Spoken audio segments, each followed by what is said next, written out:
الحمد لله نحمده ونستعينه ونستغفره ونؤمن به ونتوكل عليه ونعوذ بالله من شرور أنفسنا ومن سيئات أعمالنا من يهده الله فلا مضل له ومن يضلله فلا هادي له ونشهد أن لا إله إلا الله وحده لا شريك له ونشهد أن سيدنا ونبينا ومولانا محمد صلى الله تعالى عليه وعلى آله وبارك وسلم تسليما كثيرا فقد قال الله تعالى في القرآن العظيم إن عدة الشهور عند الله 12 شهرا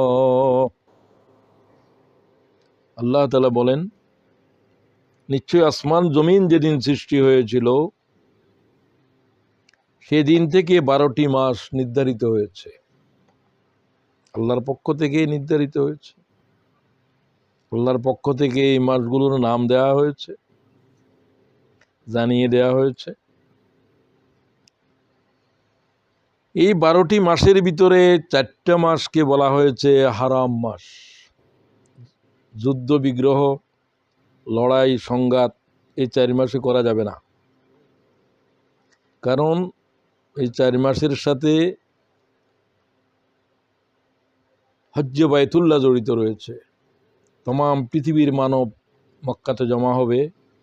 এই জন্য পৃথিবীর কোথাও কোনো দ্বন্দ্ব সংঘাত মুসলিম উম্মার জন্য খুব জরুরি না হলে, বাধ্য না হলে তাদের পক্ষ থেকে কোনো রকমের জিহাদ, যুদ্ধ বিগ্রহ হারাম করে দেওয়া হয়েছে এবং হারাম থাকবে ইলা ইয়াউমিল কিয়ামা। তো এই আয়াত থেকেই মুহররম, এই 4টে মাসের ভিতরে আরবাআতু হুরুম যালিকা দ্বীনুল কাইয়্যিম, যুলকাদা, যুলহজ্জা, রজব বিচ্ছিন্ন, আর মুহররম। যুলকাদা, যুলহজ্জা, মুহররম এই 4 মাস। আর উমরার জন্য রজব মাসটাকেই বেশি ব্যবহার করা হতো, এই সময় যাওয়া হতো, এই জন্য রজবকেও হারাম মাসের অন্তর্ভুক্ত করা হয়েছে। এটা সকল বিধানেই ছিল, সকল কিতাবেই হারাম মাসের বর্ণনা আছে। কেউ মানে কেউ মানে না, সেটা তো ভিন্ন।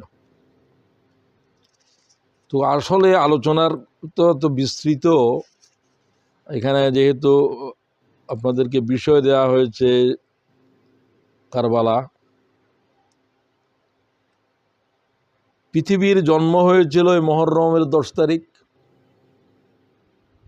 পৃথিবীর মরণ হবে মুহররমের 10 তারিখ। মরণ মানে কি? কিয়ামত। ঠিকই, কিয়ামত।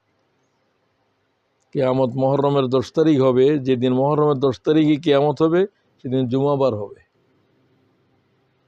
এই জন্য জুমাবারে যদি মুহররম 10 তারিখ হয়, পশু পাখিরা অস্থির হয়ে যায়, তারা জানে কিয়ামত হয়ে যাবে কিনা।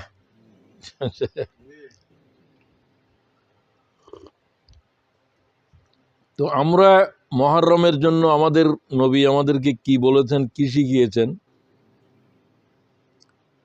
সেটা একটু ধারণা দিয়েই তারপর আমরা কারবালার দিকে অগ্রসর হব। এই মাসের জন্য করণীয় মূলত হলো সিয়াম।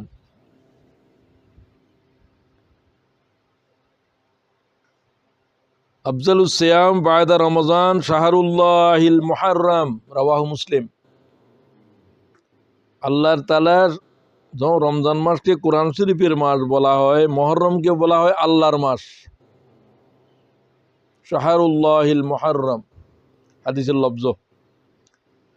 তো সব মাসই তো আল্লাহর মাস, এটা আবার আল্লাহর মাস নির্দিষ্ট কেন?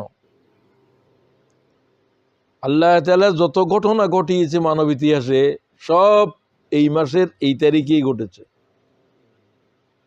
এটা একটা আশ্চর্য বিষয়। তাফসীরকারীগণ একেবারে বিশুদ্ধ হাদিস দিয়ে এগুলো বর্ণনা করেন নাই, কিছু ইসরায়েলি রাওয়ায়াতও আছে, কিন্তু রাসূলুল্লাহ বলছেন ইসরায়েলের কিতাবের ভিতরেও যদি থাকে, আমাদের কিতাবে যদি এটার বিরোধিতা না করে সেটা গ্রহণ করা যাবে।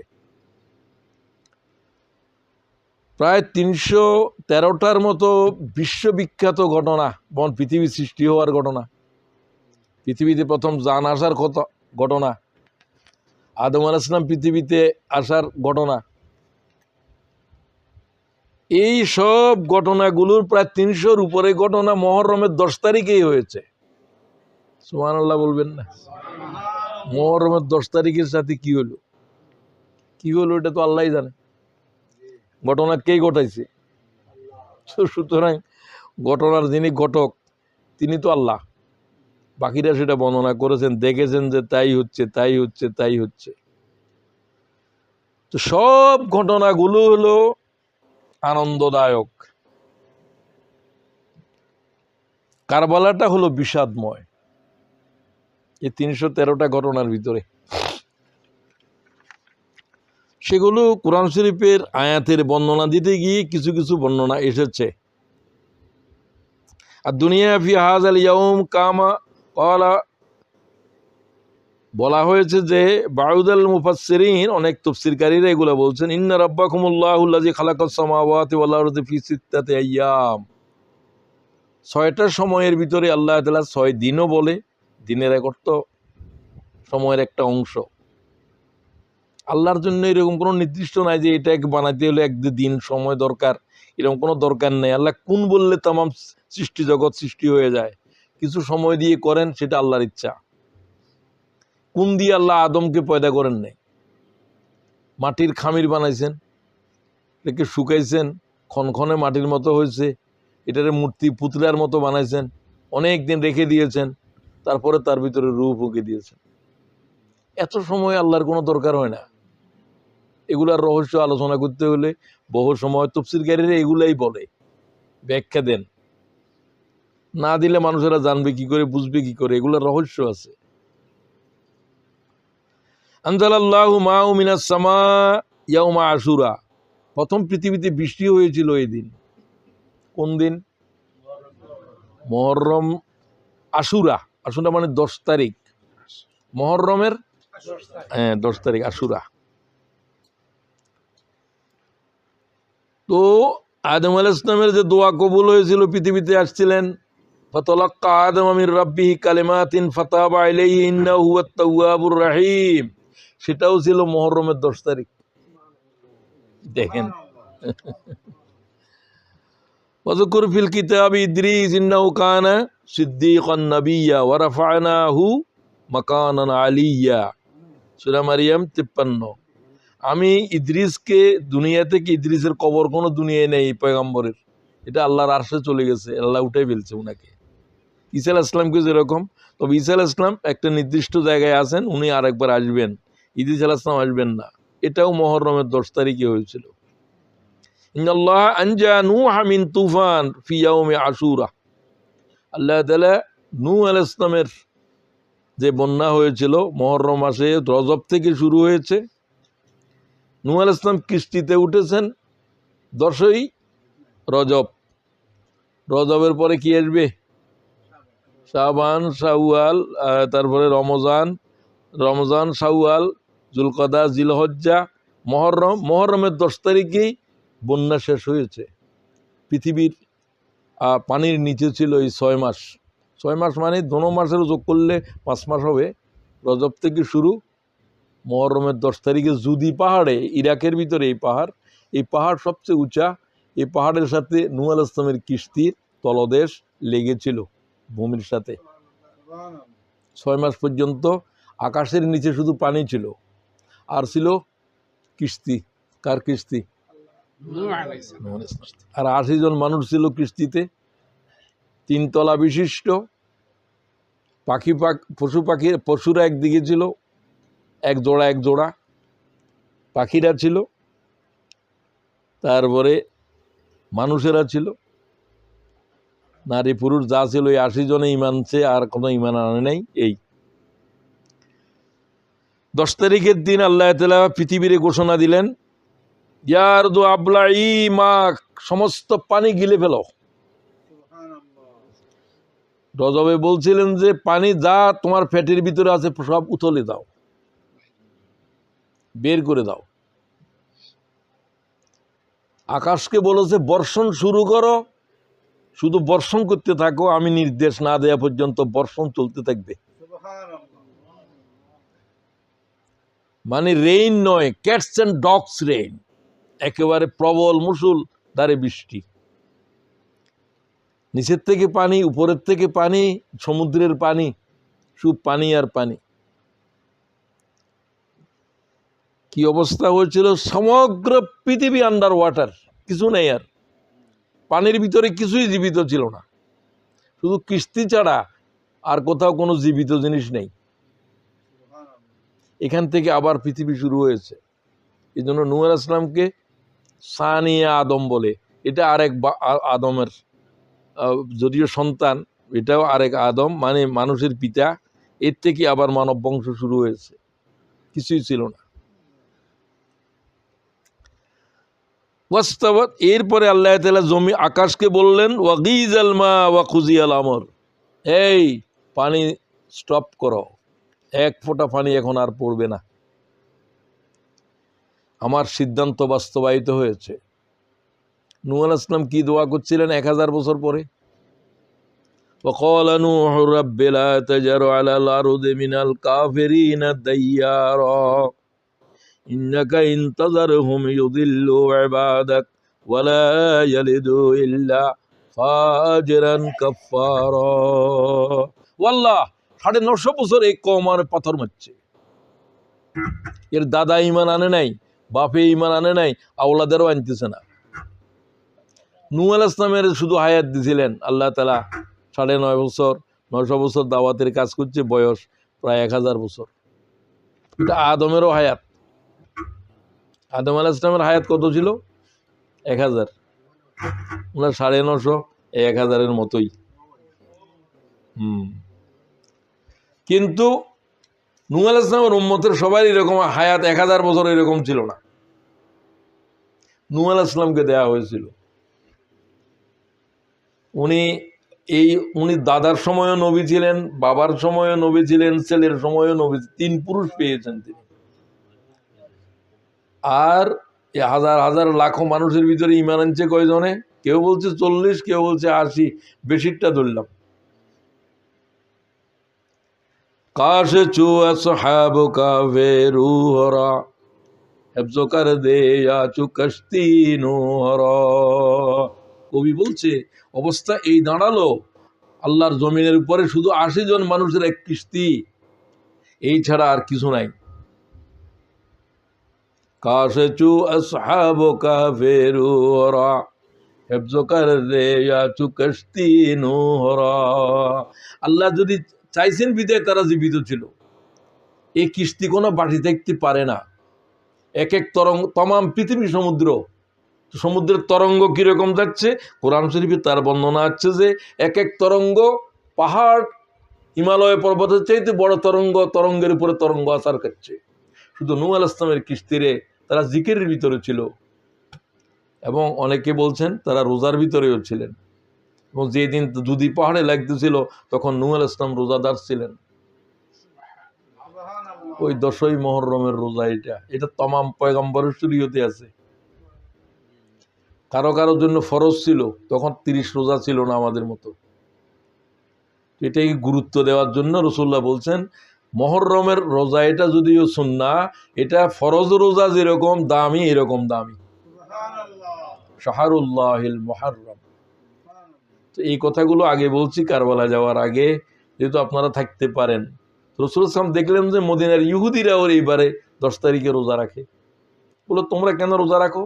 ও যেদিন মুসা আলাইহিস সালামের ফেরাউনের লস্কর ডুবেছিল, এই দিন লোহিত দরিয়ায় মুসা আলাইহিস সালামকে আল্লাহ নাজাত দিয়েছিল। কিস্তির ভিতরে নূহ আলাইহিস সালাম ছিলেন, আর সব ডুবে মরেছিল। সব নাজাতের দিন হলো এই দিন, কারবালা ছাড়া। কারবালাটার ভিতরে একটু বেদনা। সমস্ত ফেরাউনের লস্কর কোনো 1000 2000 নয়, মুসার সাথেও ছিল প্রায় 12-14 লক্ষ। আর ফেরাউনের বাহিনী তার পিছনে দাওয়া করছিল, তাও 4-5 লাখ, সব অস্ত্রধারী। কথা বুঝছেন? মুসা আলাইহিস সালাম আগে ছিল, তুমি দেখলেন যে দরিয়া পার হইবেন কেমনে, উম্মতেরা তো এগুলো ইহুদি জাত। তুমি আমাদেরকে আনলে, এখন দরিয়ার দিকে আমরা পারবো? পিছনে তো ফেরাউন। আল্লাহ নির্দেশ দিলেন, মুসা হাতের লাঠি দরিয়ার উপর আঘাত করো। তো ফানির উপরে লাঠি মারলে কি হবে? কি হবে? তোমার কোনো আকলে তো আসবার কথা নয় এগুলো। দরিয়া ফাঁক হয়ে যাবে, তুমি বুঝলে কি বুঝবা? বুঝতা নয়, এটা বুঝার জন্য তো ইমান লাগবে। তুমি তো আল্লাহরে ধরতে চাও, আল্লাহরে দেখতে চাও, তারপরে ইমান আনবা। তোমার কি ইমান নসিব হবে? না, গায়েবের উপরে ইমান আনতে হবে। এত কিছু দেখার পরে গিয়ে তোমার কোনো কিছু আকলের তেমাকে কিছু বলে কিনা, ওই আকল দিয়ে ইমানের ধরতে হবে। যেদিন দেখবে সেদিন আর ইমান আনার সুযোগ থাকবে না। এই মৌতের বিছানায় দেখি ফেলবে, ফেরেশতা দেখি ফেলবে, আর ইমান আসবে না। হাত্তা ইউগারগার, মৌতের গড়গড়া এসে গেলে আর ইমান কবুল হবে না। ইমান অদেখা অবস্থায় আনতে হবে। যখন কোনো আলামত দেখে ফেলছ, ফেরাউনও ইমান আনছিল কোথায়? ওটা লোহিত দরিয়া। কোন দরিয়া? লোহিত দরিয়া, রেড সি। লোহিত দরিয়া মানে লাল দরিয়া নয়, নাম আর কি। আমাদের চট্টগ্রামে আছে লাল দিঘি, লাল দিঘির পানি লাল নয়, লোহিত দরিয়ার পানিও লাল নয়, এটা নাম লাল দরিয়া। তো মুসা আলাইহিস সালামের নূহ আলাইহিস সালামের কথা বলছিলাম, তরঙ্গ এইভাবে আছাড় খাচ্ছে যে যেন পাহাড়ের উপরে পাহাড় আছাড় খাচ্ছে। তিনি শুধু দরিয়ার নৌকায় উঠে কি পড়লেন? বিসমিল্লাহি মাজরিহা ওয়া মুরসাহা ইন্না রাব্বি লাগফুরুর রহিম। এর স্থিতি, এর চলা কার নির্দেশে? এই কিস্তি আল্লাহর নিয়ন্ত্রণে। তা না হলে তো এটা তো এক ধাক্কাও খাবে না সমুদ্র। এত বুঝতে পারছেন কি সে সমস্ত ঘটনা আল্লাহ তাআলা কোরআন শরীফ বর্ণনা করছেন। ওয়াহিয়া তাজরি বিহিম ফি মাউজিন কাল জিবাল। এই নৌকাটা চললো যে, বিশাল নৌকা, 350 হাতের উপরে, 3 তলা। আরো অনেক ঘটনা আছে নৌকার সাথে। নৌকার বিষয়ে আল্লাহ বর্ণনা দিয়েছেন। আল্লাহ বলছেন, আমি মুসারে বলছি এইভাবে এইভাবে, এই গাছ দিয়ে নৌকা বানাও, এটা দিয়ে সেটা দিয়ে, সব কিছু সব আল্লাহ তার পরে। তারা হাঁটছে অনেক, কয় যে আগে তো নবুয়তের দাওয়াত দিয়েছে, এখন তো সুতার মিস্ত্রি নৌকা বানার। তারা তো বুঝতে পারে না যে কি আসতেছে। বলছেন আরো মুসা আলাইহিস সালামের তার নৌকা টোকা নিয়ে অনেক ঘটনা আছে। আল্লাহ বললেন, পাহাড় সম তরঙ্গকে কেটে কেটে কিস্তি চলতে আছে। কোথায় চলতে আছে? কোনো ডেস্টিনেশন নাই। পৃথিবীর এই প্রান্তেও কিছু নাই, ও প্রান্তেও কিছু নাই, কোনো বন্দর নাই, কিছু নাই। শুধু আছে কি? Water and water everywhere, water and water everywhere. আর সেগুলা কোনো পান করার পানীয় নয়। Nor any drop to drink, nor any drop to drink. লোনা পানি কি পান করে? না, সব লোনা দরিয়ার পানি। সাগরের পানি তো লোনা পানি, যা মিষ্টি আছে সেগুলো খুব কম, বেশিরভাগ হলো লোনা। আর এগুলো পানি নিবেও কেমনে? যা আছে, যা নিয়েছো নৌকার ভিতরে, তারাই তাই আছে। কি খাইছিল, কি না খাইছিল, কি অবস্থায়, এ সমস্ত বর্ণনা জানতে চাইও না। আল্লাহ চাইলে খাওয়াইও রাখতে পারে, না খাওয়াইও রাখতে পারে। আল্লাহ তাআলা জীবিত রাখার জন্য যাদের দেহ আছে এরকম, তাদের মালাইকাদের কি এরকম দেহ আছে মাটির? এটা মাটির দেহ, মাটির তুন খানা। রু এটা মাটির নয়, এটা মাটির কোনো খানা খায় না। কি খায়? জিকির। আলা বিযিকরিল্লাহি তাতমাইন্নুল কুলুব। কলব মানে রূহ, রুহের ভিতরে শুধু আল্লাহর জিকির ছাড়া রুহের গেজা আর কিছু নাই। তো যারা সমগ্র জীবনে আল্লাহ শব্দ বলে নাই, তার রু এটা এইভাবে দরপড়াচ্ছে এই 70 বছর। একসময় আত্মহত্যা করে, কারণ রু এটা কোনো গেজা পায় নাই। কথা বুঝেন নাকি? এই জন্য যখন আপনি আল্লাহর জিকির করেন, তখন আপনার কলব শান্ত হয়ে যায়। কোরআনের আয়াত, আলা বিযিকরিল্লাহি তাতমাইন্নুল কুলুব। কলবের প্রশান্তি কিসের ভিতর? জিকিরুল্লাহর ভিতর। যে 8জন ফেরেশতার ঘাড়ের উপরে আল্লাহর আরশ রয়েছে, আল্লাহর আরশ কি সোজা কথা? সমগ্র পৃথিবী সবকে যদি জমা করে আল্লাহর আরশের সামনে একটা আংটি, ছোট্ট ছোট একটা আংটির মতো মনে হবে। তামাম জগতের আকাশ জমিন যা সৃষ্টি আছে সব আরশের সামনে এরকম। সুবহানাল্লাহ। এখানে বহন, এখানে তো পাহাড় পর্বত সব আছে, সবকে জমা করলে যা হবে। এটা কি করে আছে? রাসূল হাদিসে বলছেন তারা দুইটা জিকিরের ভিতরে আছে, সুবহানাল্লাহি ওয়া বিহামদিহি সুবহানাল্লাহিল আযীম। এই এই জিকিরের শক্তি তাদের ভিতরে এত বেশি যে তারা আল্লাহর আরশের ঘাড়ের উপরে বহন করে আছে। সুবহানাল্লাহ জোরে বলো না। সুবহানাল্লাহ তো তারা পড়িয়ে আরশ বহন করেছে। সুবহানাল্লাহি ওয়া বিহামদিহি সুবহানাল্লাহিল আযীম। এই জিকিরের ভিতরে আরশ বহনকারী মালায়েকারা শুধু আল্লাহর জিকির খেয়ে বেঁচে আছে। আর সাধারণ মালায়েকাদের জিকির কি? সুবহুন কুদ্দুস রব্বুল মালাইকাতি ওয়ার রূহ। এদের গেঁজা এগুলা, এদের কোনো দেহ নাই, এদের দেহ হলো নূর।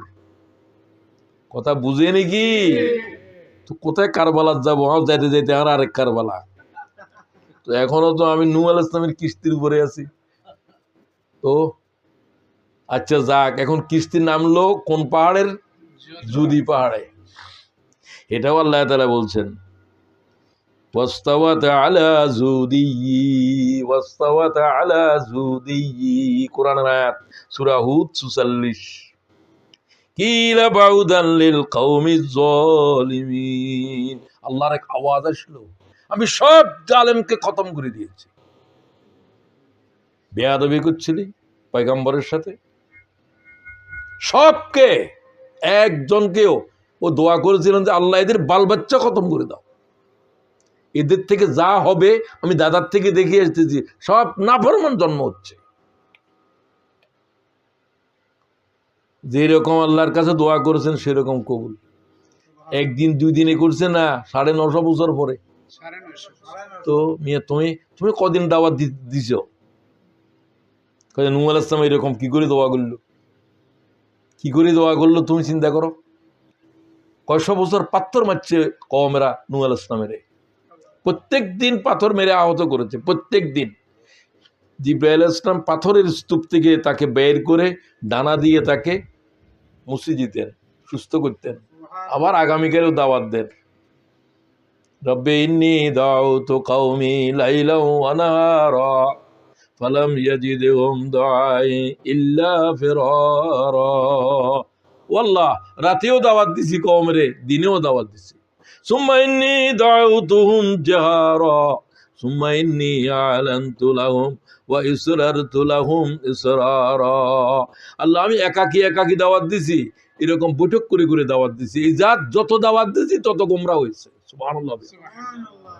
এমনি কি গজব আসতেছে? পয়গম্বরদের দাওয়াত অস্বীকারী কোন জাতিরে আল্লাহ দুনিয়ার উপরে জীবিত রাখে নাই। উম্মতে মুহাম্মদী নাফরমানি করার পরেও জীবিত আছো, কার দোয়া?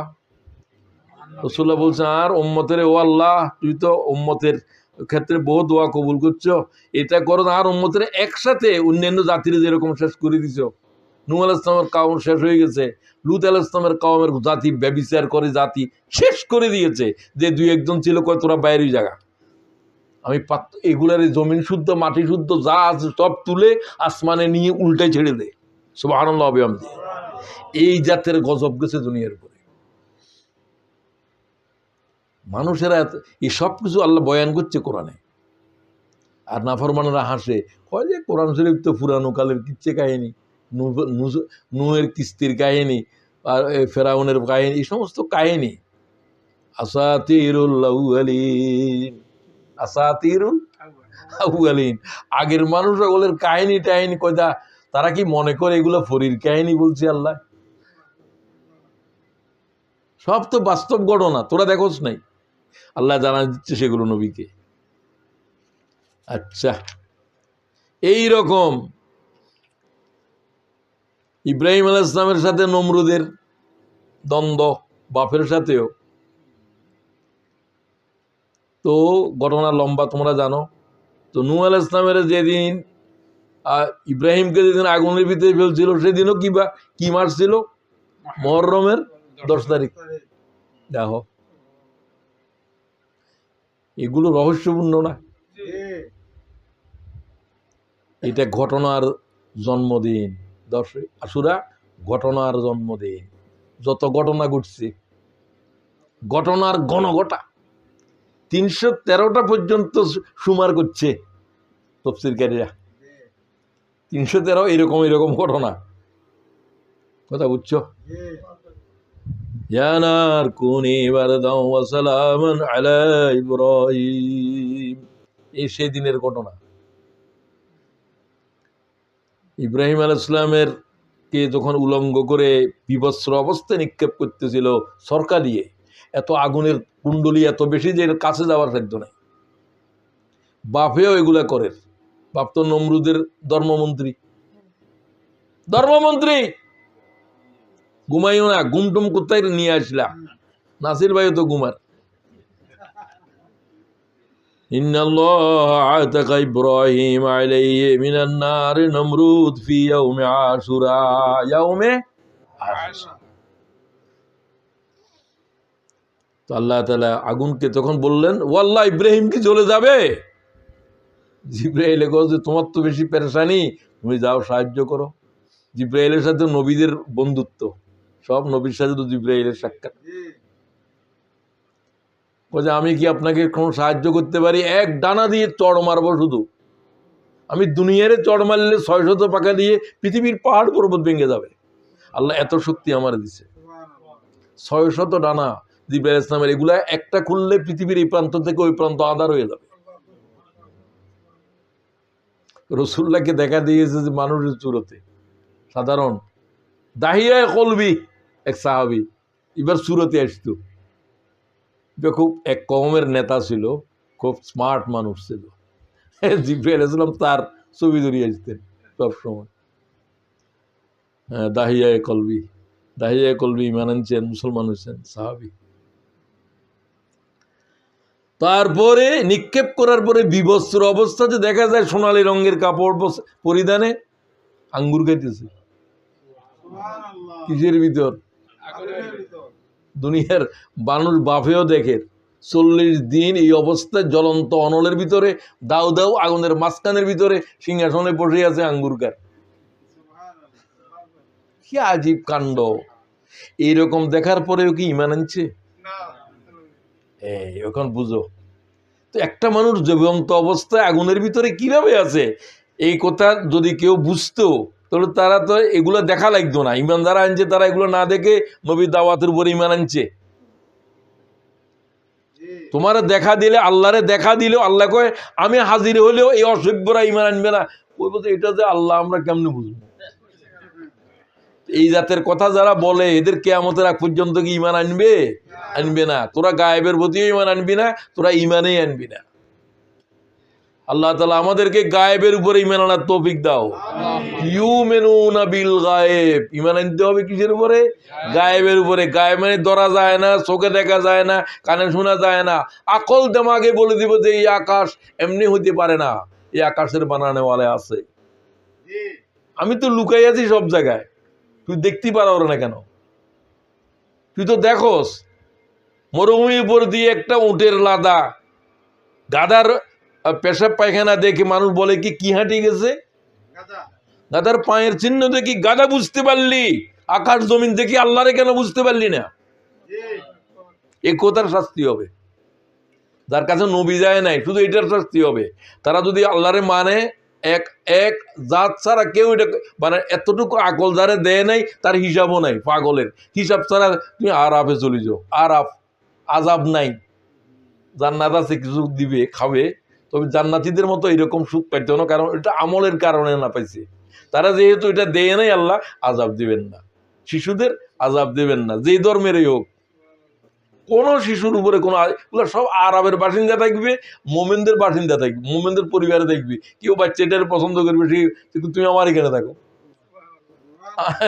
তো তো আপনার কি খাওয়া দাওয়ার কোনো অসুবিধা আছে না? এরা এই বয়সেরই দেখবে, কথা বুঝছেননি? আপনার যেটা আমার যেটা মারা গিয়েছে, আমার একটা মারা গিয়েছে, তখন তো বুঝি নাই, বেশি কাঁদছি। এখন বলছে ও আল্লাহ যেটা নিছক, যেটা যেগুলো রাখছ সেটার চাইতে তো এটা আমার জন্য আজর। ওটার জানাজার সময় কি দোয়া পড়ে, আল্লাহ মাফ করে দাও, টাফ করে দাও, এগুলো কি আছে দোয়া শিশুদের? কি আছে? আল্লাহুম্মা জাআলহু লানা ফারতাও ওয়া জাআলহু লানা আজরাও ওয়া যুখরাও ওয়া জাআলহু লানা শাফিআও ওয়া মুশাফফা। আল্লাহ এটাকে আমাকে কিয়ামতের দিনের জন্য আজর করো, আমার জন্য নিয়ামত বানাও, আমার জন্য সুপারিশকারী বানাও, যার সুপারিশ তুমি কবুল করবে। বাচ্চা এটা কিয়ামতের প্রচন্ড গরমি চলবে, সে প্রত্যেকের বাচ্চা এটা মারে খুঁজবে, তবে ইমান আনা লাগবে। মা বাপ যদি ইমানদার না হয় তাহলে তার পরিচয় দিবে না, আল্লাহ তাআলা বুলাই দিবে, এগুলো তারে আযাব দিবে না। কিন্তু মুমিনের বাচ্চা যে মারা গিয়েছিল, সবর করছিল, সে তার মারে আর বাপেরে খুঁজবে। লোকেরা বললো যে আমাদেরকে পানি দাও, পানি, আর আম্মারে তালাশ করিয়ে ফেরেশতারা আরেকজন নিয়ে নিয়ে তারা আম্মার কাছে নিয়ে যাবে, বাপের কাছে নিয়ে যাবে। তো তোমার বাঁচি আছে যে এগুলো কি করবে? এগুলো তো তোমার বিরুদ্ধে বাদী হবে, আমাদেরকে নামাজের কথা বলে না, এই কথা ঠিক কিনা? তোমার জন্য এটাই তোমার জন্য নাজাতের জরিয়া হবে যদি তুমি সবর করো। মারা যাওয়ার পরে দেখো আল্লাহ খালি আমার ফুতের এনে দেখছে, এই জাতের বেয়াদব, এই সমস্ত কথা বললে ইমান থাকে না। কথা বলার লোক আছে কিনা?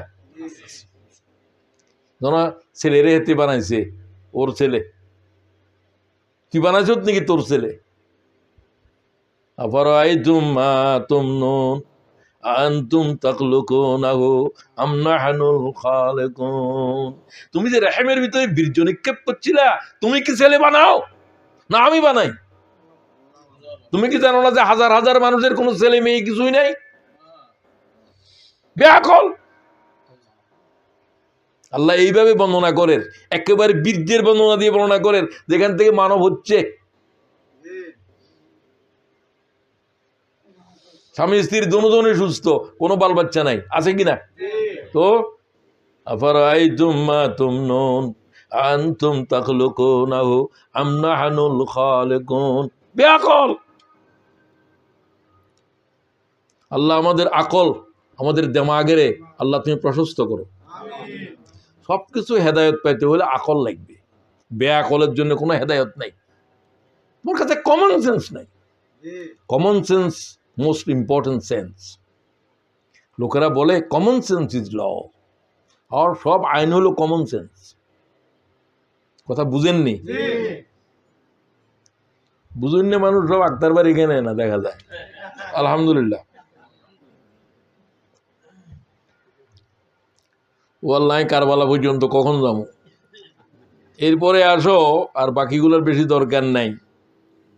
وجاوزنا ببني إسرائيل البحر فأتبعهم فرعون وجنودا بغيا وعدوا। দরিয়ার উপরে যখন মুসা আলাইহিস সালাম লাঠি দিয়ে আঘাত করলেন, ফালফারাক্কা, সাথে সাথে দরিয়া দুই ভাগ হয়ে গেল। পাহাড়ের মতো পানি, জানো দুইটা পাহাড় খাড়া হয়ে গেল, মধ্যখানে রাস্তা। পানি কি এইভাবে খাড়া হয়? আল্লাহ হুকুম বললে হয়? তো আল্লাহর আরশ তো পানির উপরে, পানি তো মহা আকাশে, আপনি ভাবতে পারেন? আল্লাহর আরশ পানির উপরে, পানি, আল্লাহ কয় পানি এইভাবে থাক, পানির উপরে চলছে সব, পানির উপরে আল্লাহর আরশ রয়েছে। সুবহানাল্লাহ। এগুলো বুঝার জন্য বহুত লেখাপড়া লাগবে, বহুত লেখাপড়া লাগবে। আল্লাহ তাআলা নিজেও পড়ে নাই, পোলাসা বা বাল বাচ্চাগুলোকেও পড়াইতেছে না, কি পড়ায় হেও জানে না। সব কিছু পড়ো, আসল পড়া তো পড়তে হবে। যে পড়াকে আল্লাহ ইকরা বলে, পড়ো বলে যে পড়া নাজেল করছে, ঠিক কিনা? তো সেটা আগে পড়তে হবে না? তো এত কিছু পড়াইলে, এত কিছু শিখাইলে, কোনোদিন কোরআন শরীফটা শিখাইলে না, সূরা ফাতিহাটাও জানলো না। আল্লাহ তাআলা এগুলো জানার আগে কবরে নিলে কি হাসর হবে কবরে। কবরের প্রশ্ন জিজ্ঞাসা করবো, জবাব দিতে প্রত্যেকে দিছ, এগুলো তো সব ঠিক বলছ। রাব্বি আল্লাহ দীনি আল ইসলাম হাজা সাইয়্যিদুনা মুহাম্মাদুর রাসূলুল্লাহ। আল্লাহকে সাদাক্তা আব্দি, আমার বান্দা সঠিক জবাব দিছে, প্রশ্ন করিস না। একটা প্রশ্ন করি তারা ছাড়বে, কোত্থেকে তুমি এগুলো শিখলা? কারাতু কিতাব আল্লাহ, কারাতু কিতাব আল্লাহ। কি পড়েছিলাম? আল্লাহর কিতাব পড়েছিলাম। তুমি কি এতে পড়া করে? আমি তো কি কয় ফজাইলের আমল পড়ি। তোর মাথা পড়বে বেড়া, তোর তো আল্লাহর কিতাব পড়তে কই যে আগে, তারপরে ফজাইল নজাইল পড়িস, ঠিক কিনা? তো ফজাইল পড়ো, তুমি কি করে কথা? আমরা তো কি হাকিকত পড়ি, তুমি হাকিকত পড়র, ইয়ে ফজাইল পড়ের, ইয়ে মোসাইল পড়ের, এই লই আছে। কিন্তু আসল পড়তে হবে কোনটি? এটার পড়া দিয়ে কোনো খবর হয় নেই। না হুজুরে পড়েন না মুজুরে পড়ের। কি আজীব কাণ্ড চলে। যে কিতাবের পড়া ফরজ, তেলাওয়াত ফরজ, বুঝা ফরজ, আমল করা ফরজ, দাওয়াত দেয়া ফরজ, সব ফরজ। সুবহানাল্লাহ বিহামদি, সব ফরজ। কোরআন শরীফের সাথে সব ফরজ। স্পর্শ করলে নেকি, পড়লে নেকি, না পড়লেও নেকি, শুনলেও নেকি, চাইলেও নেকি, চিন্তা করলেও নেকি। কোরআন শরীফ না করে সোয়াব খুঁজো রে বেড়া তুই। তোর করে আর কবে কি বুঝাইবো, কনে বুঝাইবো? মুলবিরাও তো বুঝান না, ওই যে না পড়লেও চলবো, না বুঝলেও চলবো। এতে নিজেও বুঝে নাই, এদের দাদাও বুঝে নাই, বুঝতো না এরা কোনোদিন। আফসোস এদের জন্য। হ্যাঁ, ইল্লা মাশা আল্লাহ তা তো আছে সব জায়গায়।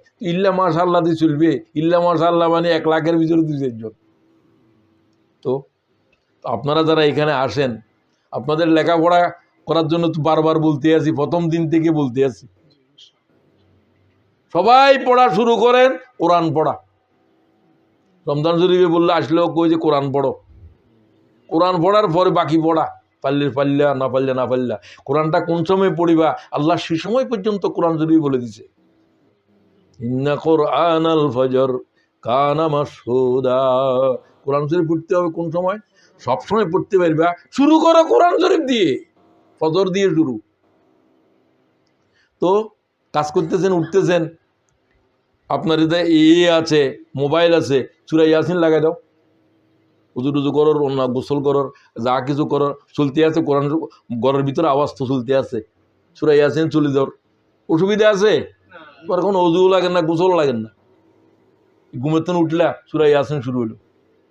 ইন্না কুরআনাল ফজর কানা মাশহুদা। কি কথা বুঝা গেল? প্রত্যেকের এর ভিতরে তোমার কি বলে, মোবাইলের ভিতরে কোরআন শরীফ পুরাটাই আছে। তো এগুলো কি জন্য আছে? এগুলো কি আন্ডা পারেন না এখানে? তো এগুলো শুনো না কেন? কোরআন শরীফ পড়ার চাইছে তো শোনার বেশি আসর, শোনার বেশি সওয়াব। তুমি তো জানোই না মিয়া, কোরআন শরীফ তো রাসূলুল্লাহ শুনছে, ঠিক কিনা? শোনার পরে না বলছে। রাসূলুল্লাহ তখন বলতে, হুজুর কি কিতাব একটা নিয়ে এরকম পড়ছে নাকি? না, হুজুর এভাবে কোরআন শরীফ শোনাইতে আছে, বাকিরা শুনতে আছে। কোন কোরআন শরীফ কারো হাতে, কোন সাহাবী কোরআন শরীফ দেখছে? তো কোরআন শরীফ তো রাসূলুল্লাহ বলতেছে, অন্যরা শুনতেছে, মুখস্থ করতেছে। তুমি শুনো না মিয়া, শুনাই তো আসল। আজকে থেকে শোনা শুরু করো, গাড়ি চলের তো তুমি কোরআন শরীফ শুনো, ক্যাসেট লাগাই দাও। এটা তো আল্লাহ বরকত দিছে, যে এটা তো একসময় মানুষেরা পায় না, এগুলো এটা তো আমাদেরকে দিছে, আমরা পাইলাম এই নিয়ামত। তুমি এটা নিয়ামতও রাখতে পারো, যে এটা দিয়ে গান বাজনা অসভ্য এগুলোও তো দেখতে পারো। তো তুমি তোমারটা করো, এটা করো। কি কোরআন শরীফ পড়া শুরু হবে? তো অর্থ সহ জানতে চাইলে অর্থ সহ বাইরের আছে কি না? আরে মা, তারপরেও পড়ে না। তোমরা পড়ন না। আর আমাদের মতো বয়স্ক মানুষও এমন আছে যে তারা কোরআন শরীফের জন্য ঘুমাইতে পারছে না। তোমার কোরআন শরীফ আল্লাহর কসম আর ঘুমাইতে দিচ্ছে না। তোমার কি বুঝাইতে মনে? আমি ঘুমাইতে পারছি না, এই আয়াত শেষ করি, এই আয়াত শেষ করি, রাত শেষ হয়ে যাচ্ছে, মধ্যরাতে ফজরের নামাজ, ঠিক কিনা? ঘুমের সময়ও পাইতেছি না। এই জন্য কোরআন শরীফ, যারা এইরকম কোরআন শরীফকে বহন করে, কোরআন তাদের জন্য দাঁড়ায়। আল্লাহর এটা বলবে, ইয়া রাব্বি মানাতুন নাওম বিল্লাইল। ও আল্লাহ, আই কোরআন শরীফ তারে ঘুমাইতে দিই নাই, আল্লাহ তুই তারে জাহান্নামে দিতে পারতি না। সুবহানাল্লাহ। আল্লাহর সাথে এইভাবে তর্ক করবে দুই জিনিসে, দুটোটা আল্লাহর হুকুম। কোরআন তো আল্লাহর জবান, সবচেয়ে বেশি আল্লাহর সাথে তর্ক করতে পারবে আল্লাহর জবানে, আল্লাহর সাথে এইটাই তর্ক করবে বেশি, আর কারোর সাহস নেই। আর হলো রোজা, কোরআনে কি বলবে রাসূলুল্লাহ সেটা পর্যন্ত হাদিসে কয়। ইয়া রাব্বি, কে কয়? কোরআনে কয় ইয়া রাব্বি, হে আল্লাহ তাআলা, হে রব, মানাতুহুন নাওম বিল্লাইল, মানাতুহুন নাওম বিল্লাইল। ওয়াল্লাহি ঘুমাতে দিই নাই। শেষ রাতে উঠেছে, তাহাজ্জুদে লম্বা কেরাত পড়তেছে, কিসের ঘুম তার? দিনে কতটুকু ঘুমাইছে? আল্লাহ তাআলা তুই জাহান্নামে কেমনে দিবি তারে? আল্লাহ আমি তার জন্য দাঁড়াইলাম। আল্লাহ কো যা, আমি তারে জান্নাত দিব। ওর বিরুদ্ধেও দাঁড়াবে। ও আল্লাহ আর মেসাঙ্গের উপর দিয়ে রাখছিল, আর নামাইনো এদের মা কোন দিন মরবে এই দিন। আমার অবহেলার বস্তু বানিয়েছিল। রাসূলুল্লাহ নিজে বলবেন, وقال الرسول يا رب إن قومي اتخذوا هذا القرآن مهجورا। ওয়াল্লাহ, এই কোরআন শরীফে বলবে যে এই কিতাব, যে কিতাব উম্মতের কাছে রেখে এসেছিলাম, যে কোরআন শরীফের জন্য আমি দাঁত ভেঙেছি, ওহুদে বেহুশ হয়েছি, তাইবে 3 বার বেহুশ হয়েছি রক্তের ভিতরে, আমার রক্তের ভিতরে আমি ডুবেছিলাম কোরআন শরীফ হাতে নিয়ে। সেই কোরআন উম্মতের দিয়ে এসেছিলাম এবং আমার জীবন রেখে এসেছিলাম সুন্নাহ, কিতাব আল্লাহ ওয়া সুন্নাত রাসূল। আর উম্মতেরা এই কোরআনের পড়ার জন্য যোগ্য মনে করল না, বুঝার জন্য দরকার মনে করল না, আমল করার জন্য দরকার মনে করল না, কারো কাছে কোরআন শরীফের দাওয়াত দেওয়াটাও দরকার মনে করল না। তুই তারা এটাকে বেদরকারি জিনিস বানাইছিল, ঠিক কিনা? এটা না হলেও চলবে, না পড়লেও চলবে, না বুঝলেও চলবে, সব কথার বিরুদ্ধে মুহাম্মদুর রাসূলুল্লাহ খাড়া হবে। কোরআনের আয়াত, সূরা ফুরকান, সূরা এটার নামও কোরআন। وقال الرسول يا رب, এক বছর একজন রাসূল কোরআন শরীফ হাতে খাড়া হবে, ইয়া রব, কারে কয়? ইন্না কাউমি ইত্তাখাযু হাযাল কুরআন মাহজুরা। আমি আমার উম্মতের ওই সমস্ত লোকদের বিরুদ্ধে দাঁড়াইলাম, আল্লাহ তাদের ফয়সালা করো। যারা কোরআনকে অবহেলার বস্তু বানিয়েছিল, না পড়লেও চলবে, না বুঝলেও চলবে, সব খালি কোরআন শরীফ না বুঝলে, দুনিয়ার সব কিছু বোঝা দরকার, শুধু এটা না বুঝলে চলবে। ওষুধের প্রেসক্রিপশন না পড়লে চলবে না, পড়তে হবে, বুঝতে হবে, সেভাবে আমল করতে হবে, ঠিক কিনা? শুধু কোরআন শরীফের ক্ষেত্রে কেন তোমার এই অবস্থা? এই জন্য তোমার বিরুদ্ধে পয়গম্বর খাড়া হয়েছে, আজ তোমার বিরুদ্ধে কোরআন শরীফ নিজে খাড়া হয়েছে। কোরআন শরীফ গর্দানরে পাকড়াই হাজির করবে আল্লাহর সামনে নাফরমানেরে। ইয়া রব ইন্না আবদাকা ফুলান ইত্তাখাযনি মাহজুরা। হাদিসের লফজ শুনো, গর্দান পাকড়াই আল্লাহর সামনে তারা কিয়ামতের মাঠের থেকে নিয়ে আসবে ওই আলেমেরে, কোরআন শরীফ আর পড়ে নাই, বুঝে নাই, দরকার নাই তার। কি বলবে? ইয়া রব, হে পরওয়ারদিগার, কোরআন শরীফে কয় ইন্না আবদাকা ফুলান, এই তোর ফলান ফলান মন্দা আব্দুল করিম, তোর বন্দা ও খোদা, ইত্তাখাযনি মাহজুরা, ইত্তাখাযনি মাহজুরা, আমারে পরিত্যক্ত জিনিস বানিয়েছিল, আমারে অবহেলার জিনিস বানিয়েছিল, আমারে পড়ার যোগ্য বানায় নাই। ফাআখুযু বাইনি ওয়া বাইনাহু, আল্লাহ তার ভিতরে আমার এই অভিযোগের ফয়সালা করো। ফয়সালা কি জান্নাত না জাহান্নাম? ওটার জন্য জান্নাত জিয়ার পক্ষে কোরআন খাড়ালো, এর পক্ষে বিপক্ষে কোরআন শরীফ গর্দান পাকাড়ে হাজির করলো। একবার হাদিসের লফজ এরকম, তাকে নিয়ে আনি বলবো যে আল্লাহ তোর আব্দুল করিমের নিয়ে আসছি আমি, এই আমার সাথে এই আচরণ করছে, আল্লাহ ফয়সালা কর। আল্লাহ আমাদেরকে মাফ করে দেন। কোরআন শরীফ যার বিরুদ্ধে দাঁড়াবে, রাসূলুল্লাহ বলছে তাকে সুপারিশ করার কোন পয়গম্বরের পক্ষে সম্ভব নয়। কোরআন শরীফ পয়গম্বরের তুন দামি, কোরআন শরীফের জন্য নবী শহীদ হয়ে গেছে, ঠিক কিনা? আসো এবার, হুজুর দেখলেন যে ইহুদিরা রোজা রাখে, তোমরা কয় তাহলে তো আমরাও রোজা, তারাও রোজা, ইহুদিরে খেলাফে ইহুদ করো, তো রাসূলুল্লাহ সাল্লাল্লাহু আলাইহি ওয়াসাল্লাম বললাম যে এই বছর 10 তারিখে রাখলাম, আগামী বছর যদি আমি জীবিত থাকি তাহলে ইহুদিদের জন্য খেলাপ করো 9 তারিখ এবং 10 তারিখ, তারা একদিন আমরা 2 দিন, আর না হলে 10 এবং 11 যে কোনো। হুজুর কিন্তু 9 তারিখের কথা বলছেন, তাহলে এটা উত্তম বেশি, 10-11 নয়, 9-10 তো কমন থাকবো। আর যদি 9 তারিখ কোনো কারণে পাইলে না, 10 তারিখ যেন মিস না হয়। 11 তারিখও তাই পারলে না, পারলে না পারো, কিন্তু তোমার 10 তারিখের বরকত তো যাইতো না। ওটা হলো যে খেলাফে ইহুদের জন্য, এটা আরেকটা আমল, খেলাফে ইহুদের বিরোধিতা। আর 10 তারিখের বরকত 10 তারিখের ভিতর কি 1 বছরের সামনের গুনাহ যা করি করস না এখনো, এগুলা মাফ, গ্যারান্টি দেয় আগে ভাগে। আর ঘড়ি এটার 1 বছর যদি নষ্ট হয় তাহলে আবার ঠিক করে দিব, গ্যারান্টি দেয়। 1 বছরেতে গুনাহ যা করবি সগীরে কবিরা গুনাহ মাফ হবে না, কবিরা গুনার জন্য তওবা লাগবে। কি লাগবে? কোনো কবিরা গুনাহ তওবা ছাড়া মাফ হবে না, এবং তওবা ছাড়া দুনিয়ার থেকে গিয়েছে তার রেহাই হবে না। এতটুকু বলতে পারো, ঈমান নিয়ে যদি যায় 1,00,000 বছর শাস্তির পরে তারপরে জাহান্নামের আগুনের দরিয়ার তুন উঠাবে। তোমার পক্ষে যদি সম্ভব হয় তুমি থাকো কই, কারো পক্ষে কি জাহান্নামে এক মুহূর্তেও থাকা কি সম্ভব হবে? তো বস এখন মহরম শেষ করে দিচ্ছি, তো সবাইকে রোজা রাখার নিয়ত করলা, 9-10, না হলে 10-11, না হলে শুধু 10, না হলে শুধু 10। আল্লাহ তৌফিক দাও, আমাকে দাও, আমার ভাইদেরকে দাও, বোনদেরকে দাও। আমি 9 তারিখ 10 তারিখ থাকবো, আশা করেছি আপনারা যদি যারা পারেন থাকবেন। 10 তারিখেরটা মিস করিয়েন না। হুজুর বলছে এই রোজা বহু পয়গম্বরের, আদম আলাইহিস সালামের শরীয়তে ফরজ ছিল, আমাদেরকে যেহেতু অতিরিক্ত দিয়েছে আল্লাহ বিধান 30, এই জন্য রেহাই করে দিচ্ছেন। শাহাদাতে কারবালার মূল কি, ঘটনাটা কি, কেন কারবালা হলো? খেলাফত নিয়ে বিতর্ক। খেলাফত একটা রাজনীতির বিষয়, এই রাজনীতি নিয়েই হয়েছে যে কারবালা। রাজনীতি কি? মুহাম্মদ রাসূলুল্লাহ সাল্লাল্লাহু আলাইহি ওয়াসাল্লাম ইন্তেকালের পরে খলিফা কে হবে, এই খেলাফত এটাকে বলে।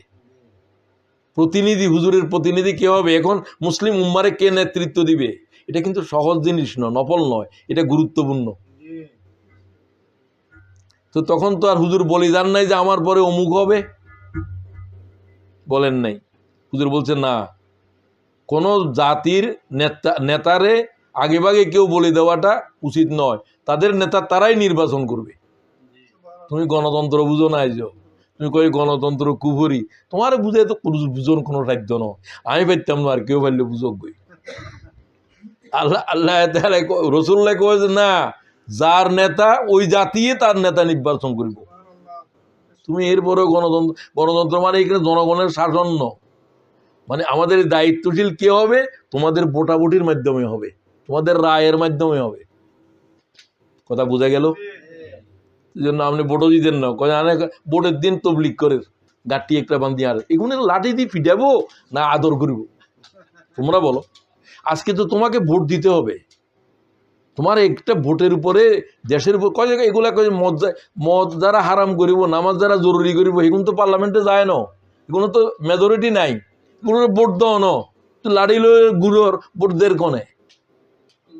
ঈদের দিন পর্যন্ত গাঠটি বান্ধি মানুষের কাছে বলে আল্লাহ রাস্তায় ঈদ করে।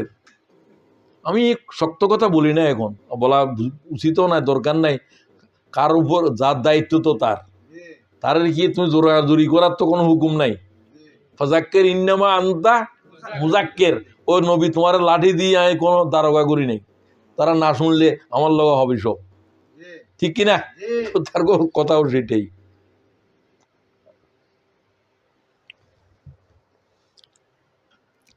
তো এখন এন্তেকাল রাসূলুল্লাহ সাল্লাল্লাহু আলাইহি ওয়াসাল্লাম জিজ্ঞাসা করছেন, হুজুর আমাদের তবুও বলেন না খলিফা কারে বানাবো? হ্যাঁ সেটা বলতে পারি, আনতু আমরা ওমর তাজিদু আমিনা।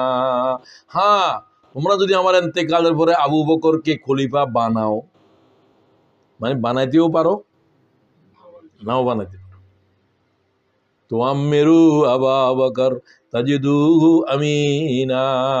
আবু বকর আমানতদার। তো তোমরা কোন লোকেরে বানাইবা? ভোট দেওয়ার সময় কি দেখবা? আমানতদার। কম্বল চোর না গম চোর না কি চুরি? কি চুরির যুদ্ধ চলে, সব ব্যাংক চোর, সব কিনেছে। এবং মানুষের ব্যাংক চুরি করছে এখন পার্লামেন্টের সদস্য কয়জন? 22 জন না 45?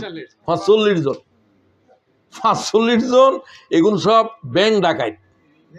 নিজেরা স্বীকারোক্তি দিয়েছে, যে স্বীকারোক্তি দেয় না যে অন্য হেদের গোটা ব্যাংকের হাজার হাজার কোটি টাকার জমা করলে বাংলাদেশের 3 বছরের বাজেট হইব। এদেরকে আজও পার্লামেন্টের সিদ্ধান্ত নেয় নাই। আইনে ছিল যে কোনো ঋণ খেলাপি কি হইতে পারবে না, প্রার্থী হইতে, এগুলা পদস্যই পার্লামেন্টে পর্যন্ত চলে যার, এখনো পর্যন্ত নেয় নাই। এগুলি কি ডাকায়? জাতীয় কোষে তোমরা এগুলো সংস্কার করিবা, কয় যে করবো। তো ভোট দেওয়ার পরে কয় যে না আমরা তো এগুলা করতাম না, আমরা চিন্তা করছি। কেন? কয় তোমরা এটা নিয়ে বাড়াবাড়ি করলে দেখিয়ে যে ভোট হইতো না, এ ক্ষমতা যেতে হইব, তার প্রধানমন্ত্রী বলতে হইব, এদের মাথা মুন্ড হইতে হবে। তো তুই প্রধানমন্ত্রী থাকছে না, অসুবিধা কি? তুই তো এই দেশের তো যাতে পারতি না, কিছু করতে পারতি না, যদি ছাত্ররা এই ধরনের আন্দোলন করে হাজার হাজার লোক জীবন না দিত। ঠিক কিনা বলো? জনগণ এরপরে ভোট দিল, তোরা 51 ভাগ দিয়েছে, 70 ভাগ জনগোষ্ঠী বলছে যে এই সংস্কার করতে হবে, আমরা তার পক্ষে রায় দিলাম। ঠিক কিনা? এখন তো নির্বাচিত হয়ে নির্বাচনের সংস্কারের জন্য শপথ দেওয়ার চিঠি দেওয়া হয়েছে, তারা শপথ নেয় নাই, এখনো নেয় নাই। চিন্তা করো, ভোট এগুলা দিয়ে এরকম করবে, তোমার তো জানা নাই, এখন কেন বলো? এগুলো তো আগের থেকেই কম চোর। ঠিক কিনা বলো? কম্বল চোর। একটা ভালো মানুষের নির্বাচন করতে পারলে না। তো তোমাদের এই নির্বাচনের জন্য যারা নির্বাচিত হলো, যার ভোটে হলো, তাদের কি জিজ্ঞাসার সামনে, আল্লাহর সামনে দাঁড়াইতে হবে না হবে না? তোরা ভোট দিছ, বিজয়িত হয়েছে, তুই সুতরাং সে যা করতেছে তুইও তার অংশ পাবি, তুইও তো জালেমের অংশ, তোর কারণেই তো সে পার্লামেন্টে গিয়েছে। তুমি গজ যে এখন ভোট দেওয়া এটা কি এবাদত? তোরে কি বুঝাইতে আমার? তোর এবাদতের কোনো জ্ঞান আছে? তো এখন রাসূলুল্লাহ সাল্লাল্লাহু আলাইহি ওয়াসাল্লাম বলছেন, আবু বকরের কথাও বলছেন, ওয়াইন তুআম্মিরু উমর তাজিদুহু আমিনা। উমরও যদি তোমরা দায়িত্ব দাও, উমরও আমানতদার। এই হাদিসের ভিতরে ওসমানের কথা নাই। ওয়াইন তাজিদু আলী, তোমরা যদি আলীরে যদি, ওয়াইন তুআম্মিরু আলী তাজিদু আমিনা, হাদিসের বর্ণনাকারী আলী। এরপর আলীর কথা বলার পরে বললেন, সম্ভবত তোমরা আলীরে করিবে না, আলী এ কর। হাদিস বর্ণনা করতে কোনো মিথ্যা আছে? সরাসরি বললেন, তুমি শিয়ারা কজ আমরা আলীরে চাই, আলী হাদিস বর্ণনা করে, তুই হাদিস পড়স?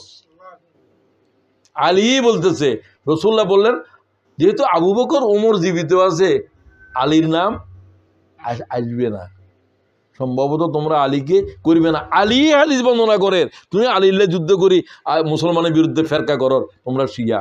কয় না, খেলাফত তো আলীরে দেওয়া উচিত ছিল, আলী হুজুরের পরিবারের মানুষ। আলী কি কয়? আলী নিজের তুন কর না হুজুর হাদিস কর। এই শিয়ারগো মশলা জবাব দিলাম, শিয়ারগুলো কোনো ইমানের গন্ডগোল ন, এই খেলাফতের গন্ডগোল। তারা কয় আবু বকর ওমর আলীর খেলাফতের জোর করে দখল করছে। এই সমস্ত কথা বললে সোয়াব হবে না গুনাহ হবে? কি জাতের জালেম যারা আবু বকরকে জালেম কয়, ওমরকে জালেম কয়, যে ওমরের কথার উপরে কোরআন শরীফের পরামর্শের উপরে 22টা আয়াত নাযিল হয়েছে হযরত ওমরের। এই ওমরের কেউ যদি জালেম কয়, এদের ঈমান আছে নাকি? এগুলো আমাদের শিয়া ভাইদের মধ্যে কিছু আছে, কিছু নাই, এদের ভিতরে বহুত গ্রুপ, এগুলো বর্ণনা করতে পারতাম না, তবে কাফের বলতে পারবে না, খবরদার।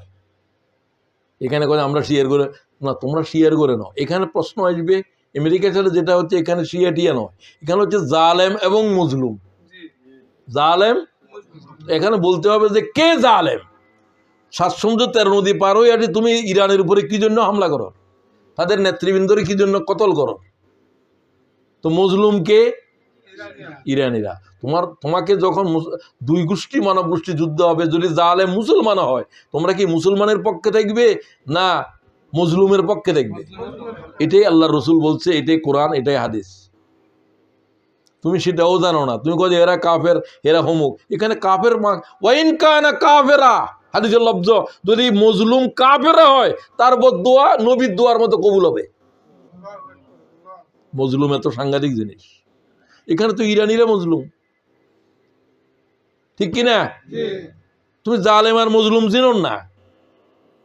তুমি কাবার শরীফের খাদিমুল হারামাইন মাইর দেওয়ার পরে এখন বুঝর, এদেরকে তো আল্লাহ সাহায্য করছে, নাহলে হোর মুজলো গোটা দুনিয়ারে কি বলে কাঁপা দিল, ঠিক কিনা বলো? করে ফেলছে, আর উঠতে পারবা না। গোড়া একবার লুডি গেলে আর কি করে, লুডি জন বুঝো নেই, গোড়া কিন্তু শোয় না, লুডে না, বসে না, যেই দিন বসবে আর উঠবে না। কথা বুঝছো? এখন ঘোড়া লুটি গেছে, বুঝছো নি? ঘোড়া চিনছো না, এটা আর উঠবে না, উঠে নাই। অতীতে যেগুলা তোমার এই দেশের যত ঘোড়া ছিল, এই ঘোড়া লুটছে যে আর উঠতে পারছে নাকি? উঠতে পারতো না। আরেক ঘোড়া আসবে, অন্য কিছু আসবে, এটা আর উঠতে পারতো না, এটা শেষ। আল্লাহ তো পৃথিবীর বদলাবে। তোমার কি ইজরা দাঁড়িয়ে দিয়েছে নাকি দুনিয়ার? আল্লাহ পরিবর্তন করবে কিভাবে? আরেক গোষ্ঠী খাড়া করে দিবে, এদেরকে শেষ করে দিবে এরা। এটা আল্লাহ আনে, মুসলমানদেরকে ধ্বংস করার জন্য আল্লাহ তাআলা জালেম আনে। তোরা যদি এরকম করস, কথা বুঝছো? এখন যদি বাংলাদেশে এগুলো আবার এই সমস্ত চোরাচুরি করো, তাহলে আবার ওই শত্রু ওগুলাকে নাজাল করিব তোমার ঘর, যেটা বাইর করছে হিটার সাথে আরো কিছু আইব, ঠিক কিনা? গোসমারা টোসমারা এগুলো আসবো, এগুলো আইবার রাস্তা করার গিললে কি হয়েছে তোমাদের? এতগুলো মানুষের, এতগুলো ছাত্র, এতগুলো শিশু জীবন দিল, এতগুলো মা বোন জীবন দিল। ও আল্লাহ বুঝ দাও। তো এই কারবালা আলোচনা করতে সাহাবীদের নাম আসে কেন? এখন তো সাহাবীদের যুগ, রাসূলুল্লাহ ইন্তেকাল করছে, এটা কি যুগ, কার যুগ? সাহাবী। সব রাসূলুল্লাহকে দেখেছে মানুষ। এখন বিতর্ক শুরু হলো প্রথম খেলাফত নিয়ে। এক দলে বলল যে খেলাফত খলিফা হবে রসুলের আহলে বায়েত থেকে। আহলে বায়েত কে? হাসান, হুসেন, আলী, ফাতেমা, হুজুরের পরিবার আর কি, এদের ভিতর থেকে খলিফা হইতে হবে। তো রসুল তো বলে না এদের ভিতর থেকে হইতে হবে। খেলাফত হলে মুসলমানদের রায়ের ভিতরে হবে, জনগণের রায় দিবে, ওটার ভিতরে হবে। এখানে আমার যদি বলতো যে আমার পরিবারের থেকে হবে, তাহলে তো রাজতন্ত্র কায়েম হইতো, ঠিক কিনা? পরবর্তীরা বলবো যে আমার পরিবারের থেকে হবে, আমার পরিবারের থেকে হবে। রাসূল তো বলেন নাই। আলী হাদিস বর্ণনা করলো, আলী নিজে বললো না তোরা আলী আলী করস। হাদিস তো হযরত আলীর, বিশুদ্ধ সনদে ইমাম আহমদ এই হাদিস গ্রহণ করেছে। হুজুর পাক সাল্লাল্লাহু আলাইহি ওয়াসাল্লাম ইন্তেকালের সংবাদের পর আবু বকর আসলেন কার ঘরে? মেয়ের ঘরে। আবু বকরের কি নাম? যে ঘরে যেভাবে ছিলেন সেখানেই হুজুর পাক সাল্লাল্লাহু আলাইহি ওয়াসাল্লাম খাটের উপরে ছিলেন। হুজুরকে খাট দিয়েছিলেন একজন, হুজুর চাটাইয়ের উপরে থাকতেন। সব স্ত্রীদের পরিবার, কোনো স্ত্রীদের পরিবারে খাট ছিল না, এটা একজনে বানাই হুজুর আয়েশার পরিবারে দিছে। তো এইখানে আয়েশার ঘরে যেদিন থাকতেন সেদিন খাটে থাকতেন। হাফসার ঘরে থাকলে কিসের উপরে থাকতেন? চাটাইয়ের উপরে থাকতেন। চাটাই কি হাদিস শরীফে আছে, হুজুর বলছিলাম চাটাই রে তোমার সালা দেখো দোভাঁজ করে দিতেন।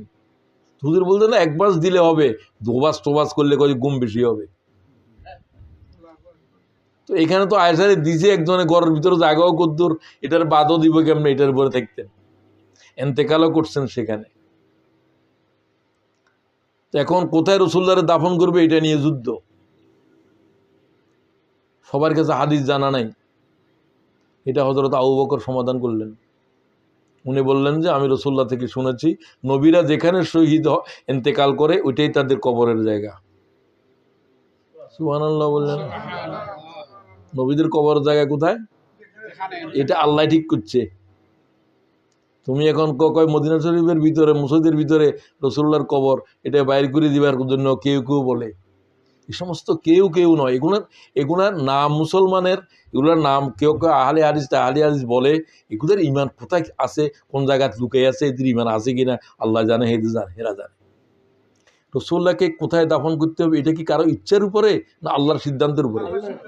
সেই সিদ্ধান্তের উপরে যখন আবু বকর হাদিস বর্ণনা করলো, অন্য কারো জানাও ছিল না। সব কথা তো সবাই ছিল না, কারোর কোন সময় বলছেন। আবু বকর একথা বলার পরে হুজুর পাক সাল্লাল্লাহু আলাইহি ওয়াসাল্লামের লাশ কোথায় দাফন হবে এটা ঠিক হলো। সাহাবীরা জান্নাতুল বাকির ভিতরে কবর খননও করে ফেলছিল। বুঝতে পারলেন? হুজুর পাক সাল্লাল্লাহু আলাইহি ওয়াসাল্লামের লাশ মুবারককে অত্যন্ত বিনয়ের সাথে আবু বকর বেশি কাঁদছে হুজুরের জন্য। চুমার পরে চুমা দিচ্ছেন আর চোখের পানি দিয়ে হুজুরের চেহারার থেকে টপকে টপকে জমিনের উপরে পানি পড়তেছে। মুছে ফেললেন, কারণ উম্মতের এখন কে দিশা দিবে, এখন কোথায় কি করবে কেউ তো নাই, কোনো আমির নাই, কোনো কারো নির্বাচন করে যায় নাই। আবু বকর সিদ্দিক দেখলেন যে হযরত ওমর উম্মাদ হয়ে গেছে, তরবারি হাতে বলছে মুহাম্মদ ইন্তেকাল করছে, যে বলবি তার গর্দান থেকে মাথা ফেলে দেব। ভয়ে কেউ কথা বলতেছে না। বলছে রাসূল একটা অবস্থার ভিতরে আছে, মুসা আলাইহিস সালাম যেমন কুবে তুরের ভিতরে ছিল 40 দিন উম্মতের থেকে বিচ্ছিন্ন হয়ে। এটা ওমরের চিন্তা। আবু বকর দেখতেছে মহা মুশকিল। তখন 22,000 সাহাবী মদিনায়, যে যেখানে শুনতেছে রওনা হচ্ছে, যে যেখানে শুনতে রওনা হচ্ছে। তখন তো আর মিডিয়ার যুগ নাই, খবর দিয়ে যেখানে খবর হয়ে চলে আসতেছে, সব মদিনার দিকে চলে আসতেছে। যুদ্ধ যারা সৈনিক ছিল তাদের ভিতরে অনেকে লড়াইয়ের জমিন থেকে চলে আসছে, রাসূলুল্লাহ ইন্তেকাল করছে। বড় ধরনের ঘটনা নয় এটা। আবু বকর সিদ্দিক দেখলেন যে মহা সমস্যা, কি করা যাবে এখন? তিনি উম্মতের ডাকলেন, সিদ্ধান্ত এখন দায়িত্ব নিতে হবে একজনে। তো আবু বকর তো সবাই চাইতে যে বিচক্ষণ, হুজুরের সবচেয়ে ঘনিষ্ঠ, হুজুর সাল্লাল্লাহু আলাইহি ওয়াসাল্লামের হিজরতের সাথী, এটা সবাই জানে। আবু বকর যখন দাঁড়ালেন তখন হযরত ওমর খামোশ। আবু বকরের দাঁড়িয়ে ধরি কথা বলে যে একজন, কে? ওমর না আবু বকর? আবু বকর। হুজুর মিম্বরের উপরে দাঁড়ালেন, রাসূলুল্লাহর মিম্বরের উপরে 22,000 সাহাবী কাঁদতেছে সব। হযরত ওমর তরবারি হাতে নিয়ে, হযরত ওমরও নিচে দিয়ে পড়ছে মিম্বরের পাশে। একটা খুতবা দিলেন যে ধরনের কথা আবু বকর জীবনে বলেন নাই। খুব খেয়াল করেন। মান কানা ইয়াবুদু মুহাম্মদ ফাইন্না মুহাম্মাদান কাদ মাত। ভয়ঙ্কর ভয়ঙ্কর শব্দ বলতেছে। মান কানা ইয়াবুদু মুহাম্মদ ফাইন্না মুহাম্মাদান কাদ মাত ওয়া মান কানা ইয়াবুদুল্লাহ ফাইন্নাল্লাহা হাইয়্যুল লা ইয়ামুত ওয়া মা মুহাম্মাদুন ইল্লা রাসূল কাদ খালাত মিন ক্বাবলিহির রাসূল। কোরআনের আয়াত পড়তেছে। কোরআন শরীফ এই হলো যে কোরআন শরীফ চয়ন করার যোগ্যতা। এই সময় কুলহুয়াল্লাহ শরীফ পড়তে কইলো, 3 বার কুলহুয়াল্লাহ পড়া হুজুর ইন্তেকাল করছে না। এই সময়ের জন্য কোরআন শরীফের কোন আয়াত পড়া দরকার? কোরআনের উপরে এই জ্ঞান যার আছে সেই কোরআন শরীফ বুঝছে। হাফেজে কোরআনের কাছে এই এলেম নাই, সেই কোরআন শরীফ কদ্দুল আন্দা হাফেজ। কোরআন শরীফের আয়াত যে বুঝছে কোন সময়ের জন্য কোন আয়াত, এই সময়ের জন্য কি বিধান, সেই বিধান কোন আয়াতের ভিতরে আছে। প্রথম কি বলল? যারা মুহাম্মদের পূজা করো তারা জেনে রাখো মুহাম্মদ ইন্তেকাল করছে সাল্লাল্লাহু আলাইহি ওয়াসাল্লাম। আবু বকর জীবনে এই ধরনের কথা বলছে। এই মুহূর্তে এটাই বলতে হবে, উম্মতের থামানো যাচ্ছে না। ওয়ামান কানা ইয়াবুদুল্লাহ ফাইন্নাল্লাহা হাইয়্যুল লা ইয়ামুত। এই যারা আল্লাহর বন্দেগী করো, আল্লাহর দাসত্ব করো, তারা জেনে রাখো আল্লাহ কখনো মরবে না। নবীরা সব কি হইতে পারে? এই আয়াত সেটা পড়েন, মামা মুহাম্মাদুন ইল্লা রাসূল। সাবধান, মুহাম্মদ রাসূল ছাড়া আর কিছু নয়। মুহাম্মদ আল্লাহ নয়, অমর নয়, আজীবন থাকবো নয়। ইল্লা রাসূল কাদ খালাত মিন ক্বাবলিহির রাসূল। তার আগে আর বহু রাসূল দুনিয়া থেকে চলে গেছে, লক্ষ লক্ষ রাসূল। কাদ খালাত মিন ক্বাবলিহির রাসূল আফা ইম্মাতা আও কুতিলা। তিনি যদি ইন্তেকাল করেন নবীরা, অথবা শহীদ হয়ে যায়, দুইটাই হবে, হয় শহীদ করবে, নবীদেরকে যুদ্ধে শহীদ হয়ে গেছে, অথবা সাধারণভাবে মারা গেছে। এই দুইটাই আয়াত আল্লাহ বলতেছে, এগুলো দলীয় এন্তেকাল করে অথবা শহীদ হয়। এটা উহুদের যুদ্ধে নাযাল হয়েছে, যেখানে রাসূলুল্লাহ এন্তেকাল করছে, এই আওয়াজ উঠছিল, হুজুর বেহুশ হয়ে গিয়েছিলেন, তখন অনেকে যুদ্ধের ময়দান থেকে পালাছিল। আল্লাহ তখন আয়াত নাযিল করছে যে সেটা এখন কাজে লাগে। তখন বলে দিয়েছিল যে মুহাম্মদ এন্তেকাল করছে, যখন আওয়াজ উঠলো পুরা পালাচ্ছিস কেন, তোরা কি মুহাম্মদের জন্য যুদ্ধ করো না আল্লাহর দ্বীনের জন্য যুদ্ধ করো রে? তো মুহাম্মদ যে দ্বীনের জন্য শহীদ হয়ে গেছে, তোরা সেই দ্বীনের জন্য শহীদ না হবি, তোরা পালাচ্ছিস কেন? আয়াত সেটা দরকার এখন। সূরা ইমরানের 144, ওয়ামা মুহাম্মাদুন ইল্লা রাসূল, রসুল ছাড়া আর কিছু নয়, কিছু নয়, কিছু নয়, পুরাটাই রসুল। সকালেও রসুল, বিকালেও রসুল, দুপুরেও রসুল, রাত দুপুরেও রসুল, দিন দুপুরেও রসুল। তুমি কোনো যে মোহাম্মদ এটা কোনো সময় রসুল, কোনো সময় রসুল না। মসজিদে আসলে রসুল, মসজিদের বাইরে দোয়ানদারি করার সময় আর রসুল নেই। তোমার ইমান, আমাদের ইমান এরকম, ঠিক কিনা বলো? এরকম ইমান। এই ইমান কোনো পরিপূর্ণ ইমান নয়।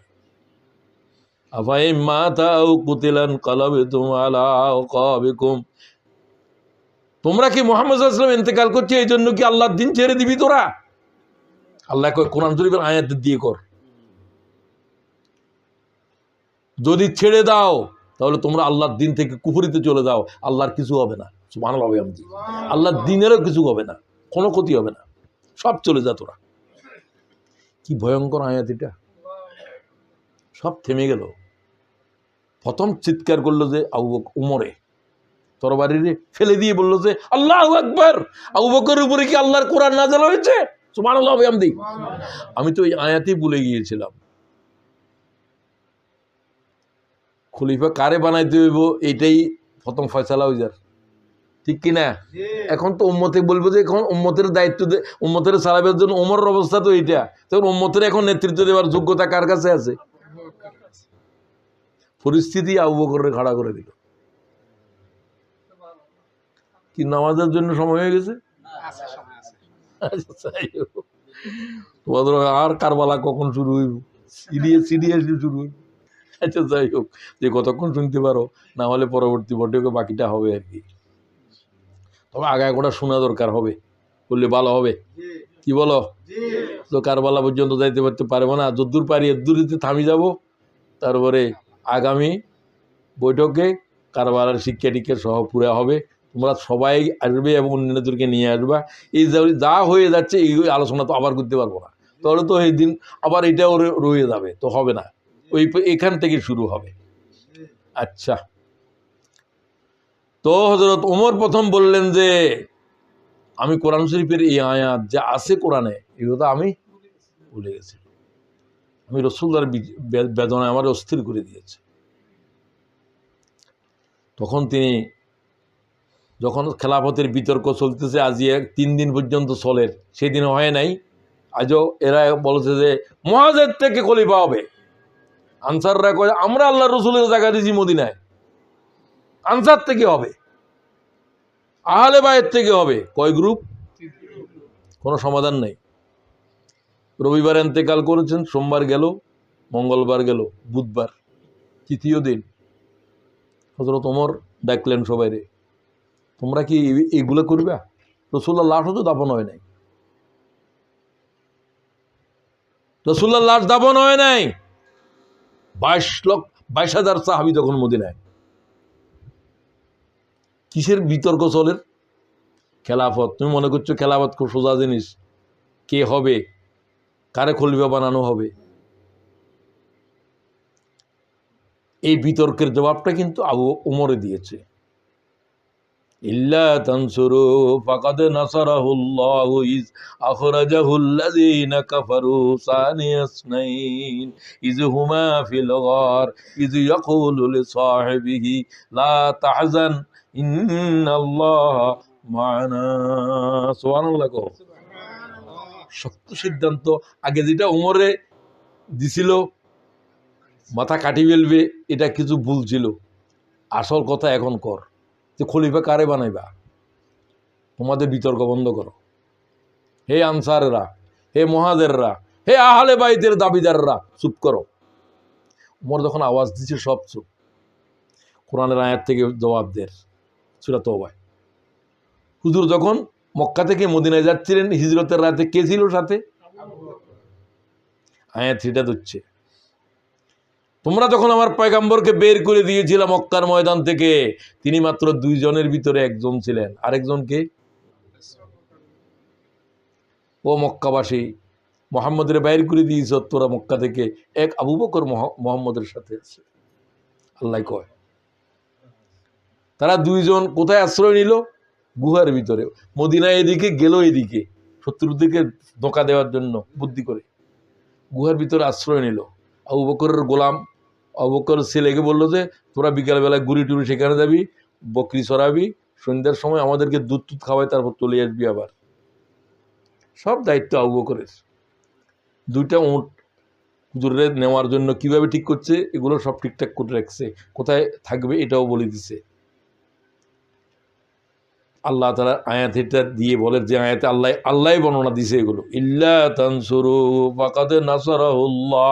তোমরা যখন মুহাম্মদের বের করে দিয়েছিলা তখন মুহাম্মদের কে সাহায্য করেছিল?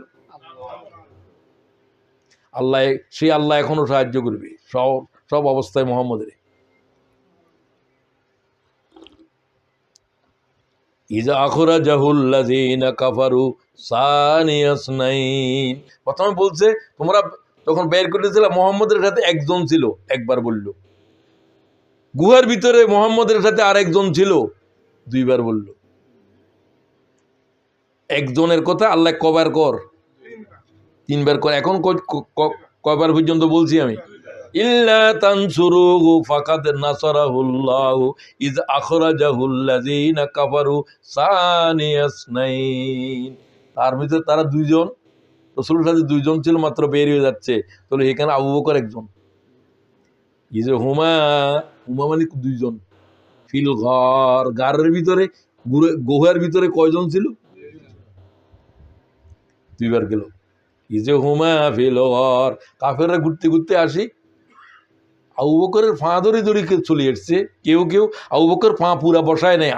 আরবেরা ফুটপ্রিন্টের বিশেষজ্ঞ। এরা উটের পদচিহ্ন দেখলে বুঝবে যে এটা কোন কওমের উট, ভয়ঙ্কর জাত এগুলো। এগুলো এই আবু বকর হুজুরের কাঁধে নিয়েছিলেন, হুজুর আপনার পদচিহ্ন ধরে তারা চলবে, আপনি আমার কাঁধের উপরে উঠেন।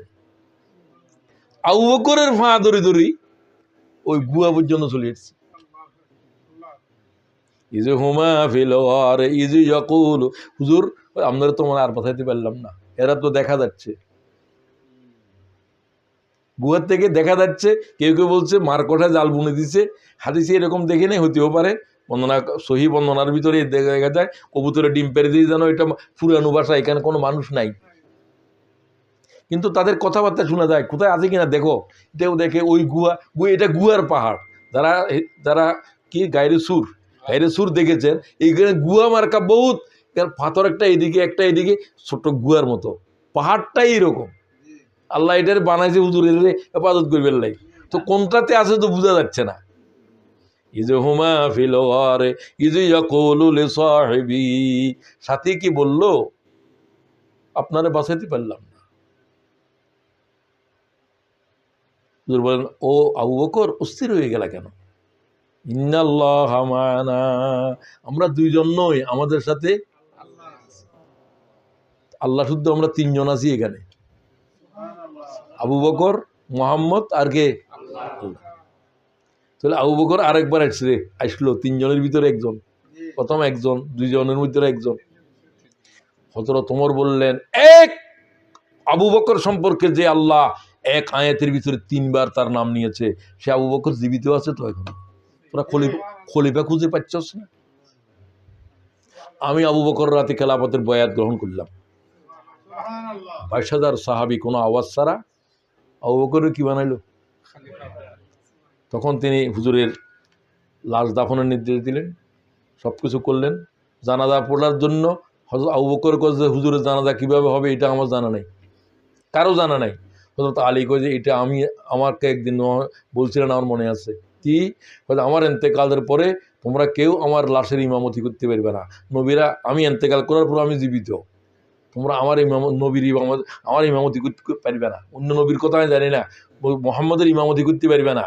তোমরা আমার সামনে দাঁড়াইবা, প্রথম কিছুক্ষণ পরে দেখবে জিবরাইল আসবে, অন্যান্য মালায়েকারা আসবে, তারা আমার জানাজার দোয়া পড়বে, আমাকে সামনে দোয়া পড়বে, তারা চলে যাবে।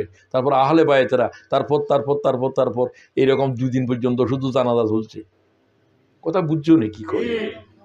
জানাজার কোনো কেউ ইমামতির ভিতরে নয়, তারা দোয়া পড়ে তারা চলে গেল, তারা দোয়া পড়ে তারা চলে গেল। তারপরে রাসূলুল্লাহ লাশ দাফন হলো আয়েশার খাটের নিচে, ওখানেই করা হলো, কবর খনন করা হলো, হুজুরে পাক সাল্লাল্লাহু আলাইহি ওয়াসাল্লামকে ওখানে দাফন করা হলো। 3 দিন পরে তু সাহাবা হব্বে দুনিয়া দাস্তান, রুমি কয়, আমি এখানে রুমিরে মানে গালি দেওয়ার জন্য শেয়ার বুড়িয়ে রুমির তু সাহাবা হব্বে দুনিয়া দাস্তান মুস্তফারা বেকফন আন্দাক্তান। যারা মৌলানা মুসলিমির এটা কোরআন শরীফ ফার্সি ভাষায়, আমি তাদেরকে বলতে চাই তোদের ফার্সি ভাষার কোরআনে কি কয় শুন। সে কয়, ও সাহাবিরা, তোদেরকে কোন দুনিয়ায় পেয়েছিল? খেলাফত রাজনীতি পাইছিল, তোরা রাসূলুল্লাহর লাশ দাফন না করি খেলাফতের বিতর্ক করো রে, তোরা কি হয়েছিল? এই কথা আবু বকরের উপরে এই ধরনের এলজাম দিলে কি রুমের জন্য ঠিক হচ্ছে? এটা সুসাহাবা হব্ব দুনিয়া দাস্তান, তোর শেয়ার আমিও পড়ি, তোর শেয়ার এটারে আমি ডাস্টবিনে ফেলে দিলাম। সুসাহাবা হব্ব দুনিয়া দাস্তান মুস্তফারা বেকফন আন্দাখতান। মুস্তফার রাসূলুল্লাহর লাশে তোরা এভাবে কাফন না দিয়ে 3 দিন পর্যন্ত রাখি দিলি, তোরা কি নিয়ে আলোচনা করো রে? রাজনীতি নিয়ে। ওই যেগুলো রাজনীতি নিয়ে আছে, আর রাজনীতি নিয়ে তো প্রথম আবু বকর ওমরের মতো মানুষ রাজনীতি নিয়ে আছে। তুমি কার রাজনীতি করলে মনে করো এগুলোতে নাই, কি নাই, সুফিয়ানা নাই, এগুলোতে তাকওয়া নাই, এরা খালি রাজনীতি কয়, দিন কায়েমের কথা কয়। দিন কায়েমের কথা আমি বলছি না। রাসূলের ইন্তেকালের পরে আবু বকর ওমরের মতো মানুষ রাসূলুল্লাহর লাশ দাফন করতেছে না, আগে খেলাফতের ফয়সালা করো। কারণ কে নির্দেশ দেবে, কে কিভাবে কি হবে, সবকিছুর আগে তো আমির নির্বাচন করতে হবে। তাহলে খেলাফতের নির্বাচনের নিয়ম কি? প্রথম জিনিস আবু বকর থেকে শিখো, জনগণের রায়ের মধ্যেই খেলাফত। জনগণ যারা নির্বাচন করবে, তো ওমর পরামর্শ দিল, সকলে এটা কি নিল, মানে নিল। সকলে বললো যে হ্যাঁ আবু বকরই আমার মুসলমানদের খলিফা হবে। ওমরের সময় কি হলো? ওমরের সময় এরকম ভোটাভুটি হয় নাই খেলাফতের জন্য। ওমরকে আবু বকর মৃত্যুর বিছানায়, তখন একবার হুঁসাইয়ের একবার হুঁসজার, কোনো পরিবার নিয়ে আর বোফলার কি হবে কোনো কথাই আবু বকর বলতেছে না। আবু বকর বলতেছে যে রণাঙ্গনের যুদ্ধের খবর দাও, আর একবার হুঁসাইয়ের একবার হুঁস নাই। মুসান্না আসছে সিরিয়ার রণাঙ্গন থেকে, যুদ্ধের খবর দাও, আল্লাহর দিনের সাথে কুফরদের যুদ্ধের কি চলছে। যুদ্ধের রণাঙ্গন তখন দুই সাম্রাজ্য দুনিয়ার উপরে ছিল, ইরানিয়ান আর আরেকটা রোমান সাম্রাজ্য হলো এখানে যুদ্ধ চলছে। আমি যদি দিনে ইন্তেকাল করি রাত আসার আগে, রাতে ইন্তেকাল করলে দিন আসার আগে মুসান্নার সাথে সৈন্য পাঠাও, তারা মনে করবে যে আবু বকর রাসূলুল্লাহ ইন্তেকাল করছে বা আবু বকর ইন্তেকাল করছে, আবু বকরের মুক্তির বিছানায় কর, তখন তাদের উপরে আক্রমণ করবে। সুতরাং আমার মৃত্যু যেন মুসলমানদের উপরে আক্রমণের সাহস করতে না পারে, নতুন সৈন্য যুদ্ধে পাঠাও। সুবহানাল্লাহ। এগুলো বলতে বলতে তিনি শহীদ। আর দ্বিতীয় কথা বললেন, আমি তোমাদের খেলাফত নিয়ে বিতর্ক দেখতেছি। মুখ চলে গেছে খেলাফত, উনার ওসিয়ত লিখতেছে ওসমান কি লিখেছ? লেখছি আবু কুহাফার পুত্র আবু বকরের পক্ষ থেকে মুসলিম উম্মার প্রতি ওসিয়ত। হুঁশ নাই, আবার হুঁটাচ্ছে, কি লিখছো পড়ি শোনাও। হ্যাঁ, আমি আবু কুহাফার পুত্র আবু বকর মুসলিম উম্মার প্রথম খলিফা, আমার পরবর্তী মুসলমানদের খলিফার জন্য আমি ওমরের নাম প্রস্তাব করছি। আমি উম্মতেরে বলে যাচ্ছি, তোমরা এই কথার উপরে বিতর্ক করিও না, এটা তোমাদের রায়, তোমরা কারে করবা, আমি তোমাদের জন্য সুপারিশ করে যাচ্ছি। তখন তালাহা এবং জুবাইর দুইজনে আশারাই মুবাশশারা, তারা বলল যে এরকম কঠিন ব্যক্তির হাতে আপনি দায়িত্ব দিয়ে যাচ্ছেন যে আমাদেরকে লঘু পাপে গুরুদণ্ড দেবে। লঘু পাপে বুঝননি কথা। আবু বকর বলল, আমি এখন শেষ অবস্থায় আছি, আমি তোদের কাছে বলে যাচ্ছি, আমার জীবিত অবস্থায় ওমরকে কঠিন দেখেছ, আমার মৃত্যুর উপরে ওমরের ভিন্ন চেহারা দেখবে। আর কেউ কথা বললেন না। ওমরকে দুইটা কথা বললেন, ওমর আমি চলে যাব এখনই, তোমার উপরে আমি দায়িত্ব দিতে চাই, তুমি গ্রহণ করো। তিনি বলছেন যে কেঁদে দিলেন হযরত ওমর, বললেন যে আমি খেলাফত চাই না, আমি খেলাফত চাই না। খালি ওমর বলতেছে আমি খেলাফত চাই না। আবু বকর বললেন, আমার সময় শেষ, তুমি খেলাফত চাও না, খেলাফত তোমারে চায়, খেলাফত তোমারে চায়। সুবহানাল্লাহ বিহামদি। তখন ওমর যখন এইভাবে বলতেছেন, কিছু আবু বকরের কথার উপরে তো কথা বলা যায় না, আবু বকর উম্মতের জন্য এত গুরুত্বপূর্ণ ব্যক্তি, হুজুর বলছে ও আবু বকর আমার উম্মতের জন্য আল্লাহর করুণা। কার করুণা? তারপরে বললেন, দিনের দায়িত্ব পালনকে আগামী দিনের জন্য রেখে দিতে পারবে না। খুব খেয়াল করো, ইসলামী আন্দোলনের দায়িত্বশীলেরাও আছো, বায়তুল মালের হিসাব টিসাব রাখি দিয়ে বলছে কাল কি করবো আর কি। দিনের দায়িত্ব পালনকে আগামীকালের জন্য রেখে দিতে পারবে না। যদি তোমাকে বিশ্রাম করতে হয়, দায়িত্ব শেষ করেই, সিদ্ধান্ত শেষ করে, হিসাব শেষ করে তারপরে বিছানা যাবে। দ্বিতীয় বললেন মুসলমানদেরকে রণাঙ্গন থেকে যুদ্ধ, তখন তো দুই এলাকায় যুদ্ধ শুরু হয়ে গেছে প্রায়, খালেদের থেকে তরবারি ছিনিয়ে নিও না যে কোনো সময়।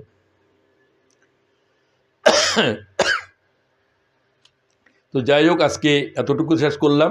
ওমরের খেলাফত হলো যে আবু বকরের বললেন, এটার উপরে উম্মতরা মেনে নিছে, দুইটা গেল। আর আমি বলতে পারছি না এখন, গলার ভিতর শুয়ে যাচ্ছে হঠাৎ করে। আসসালামু আলাইকুম রহমতুল্লাহ, আজকের জন্য এখানে শেষ।